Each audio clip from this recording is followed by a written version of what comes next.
this one's for the ones who know deep down that they're meant for more, but they keep bumping into that same old edge, the comfort zone. Let's be real.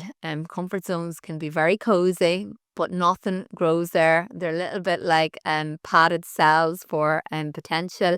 And I think you know that I'm pretty direct. I don't do fluff. So let's get into what it really takes to step out of that safe little loop you've been living in and into the life that you actually want.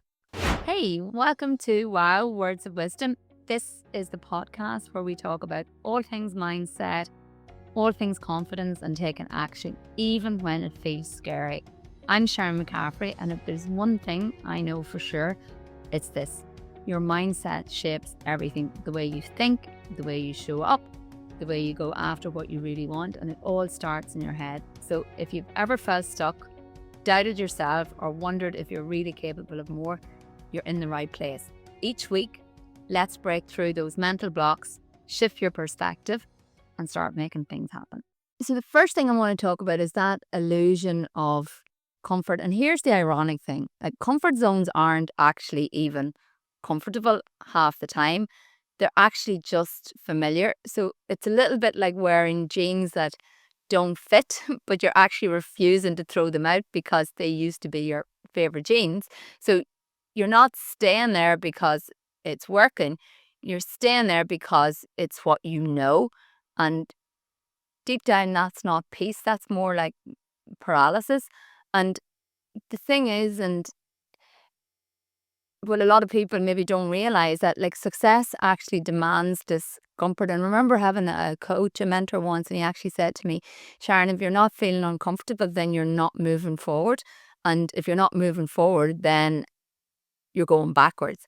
And that always stuck in my head. And so anytime I ever got into a situation where I felt uncomfortable, I always said to myself, this is good because it means that I'm actually growing.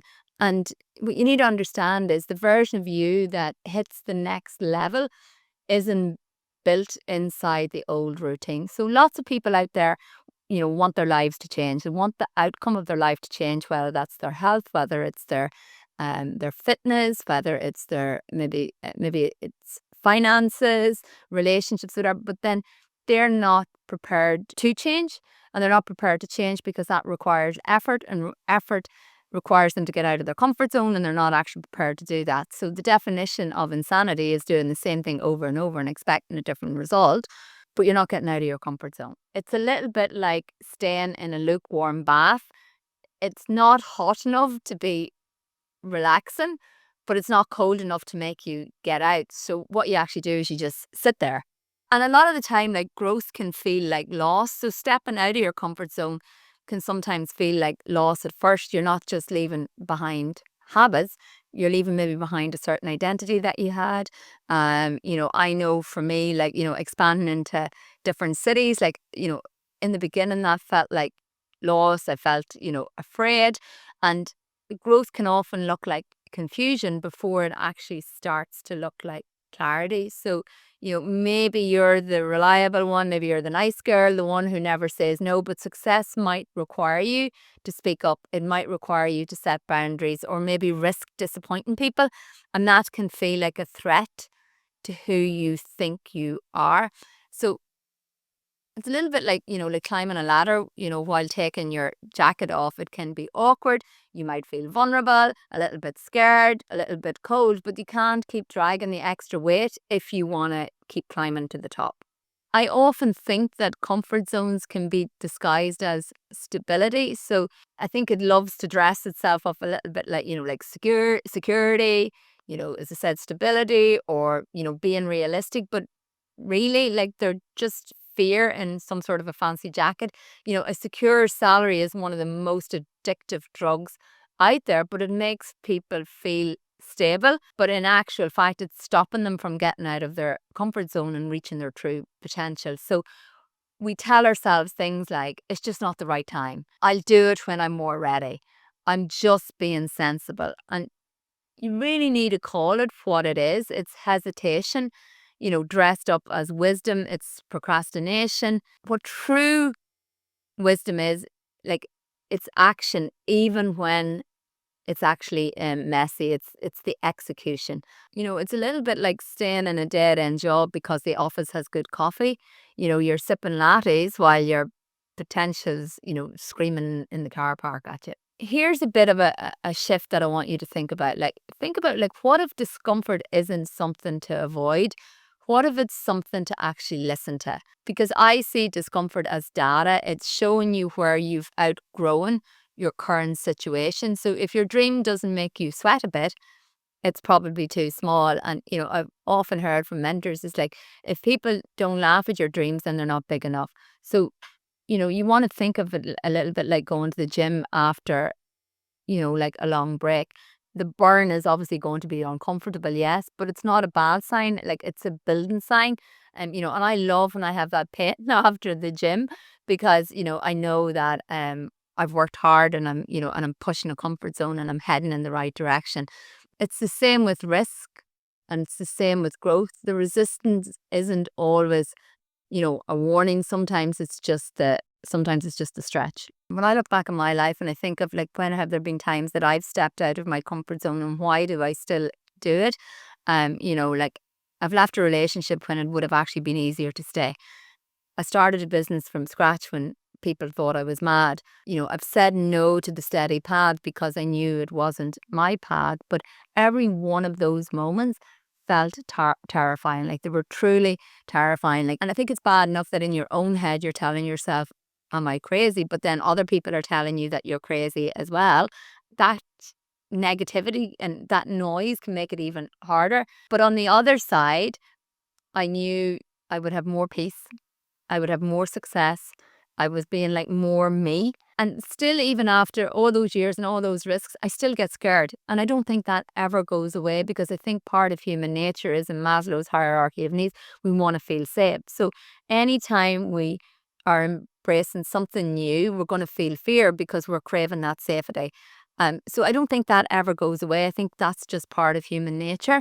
I just don't wait anymore to be fearless. I take the step anyway. It's a little bit like driving through fog. You don't stop the car, you just slow down and you keep moving, just 1 meter, 1 mile at a time. So I know you're sitting there going okay, Sharon, that's all well and good, but I'm still feeling fearful and what do I do? What tools do you have to help me to leave my comfort zone? So I'm going to give you some real tools that I've used, not motivational quotes and stuff like that there. But the first thing I always look at is doing one brave thing a week. So that might be send that email, say the scary no to something that you would typically say yes to, but you haven't wanted to do. Raise your prices, show your face, do that thing. For me, one of the hardest things ever was starting to post myself, pictures of myself and videos of myself on social media. But I don't even think about it now. But it was such a hard thing to do at the time and such a comfort zone. The next thing that I want you to do is, and this is a great way to ground yourself, just ask yourself, what's the worst that can happen? And then if that did happen, could you handle it? And in most cases, you can. The third thing I want you to do is notice when you're waiting for permission. And this is the self-awareness, right? So stop outsourcing your decisions to other people or other things or circumstances. Nobody's coming to save you from your own potential. The other thing then, make it physical. So do something that's telling your brain that you can do hard things. So that might be the cold shower or the cold plunge. Not a fan of that, to be really honest with you. It could be the early alarm. It could be the early workout. For me, doing an early workout, it's shown me that I've already done something hard that day. So as bad as the day gets, it's probably not going to get as hard as that. And then the other thing, it's so funny. I was just doing an interview here early on. I was talking about your network is your net worth. You want to stay close to people who are stretching too, because comfort zones are contagious. So, that courage is contagious. But if other people are stretching themselves, you will want to do the same, but they'll also be able to help you in a positive way as well. So I think to wrap up the episode, understand success is not going to meet you on your sofa. So it's outside of your comfort zone. It's not in hiding. And I think that's the hard part, is because it's going to require you, as I said earlier on, to change.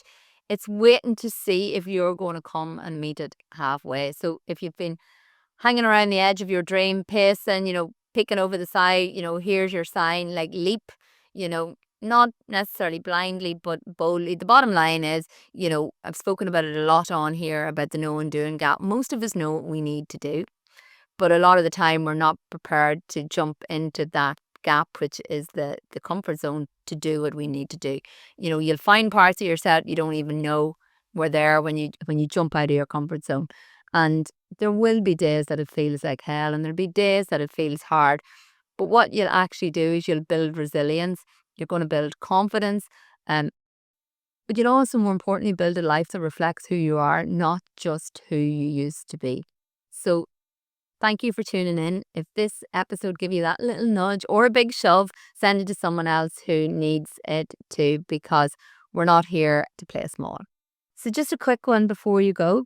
Over 100 million people listen to podcasts on a daily basis. And while so many come looking for personal growth, most never actually hit follow. So if anything in this episode helped you to see things differently, to feel a bit stronger, or just breathe easier, then do me a massive favor and hit follow right here where you're listening. This means that you'll never miss an episode that might be exactly what you need to hear that day. And most importantly, the more this podcast grows, the more I can keep sharing real value and even open the door to bringing in incredible guests to support your journey. So thanks again for being here, and I'll see you in the next episode. And that's my words of wisdom for today's episode of Wow. I hope this gives you something to think about, because remember, your mindset shapes your reality. The way you choose to think today will impact what you create tomorrow. If you love this episode, let me know. Share it, tag me, or send me a message. I'd love to hear your thoughts. And if you haven't already, hit that follow or subscribe button so you never miss an episode. Catch you next time.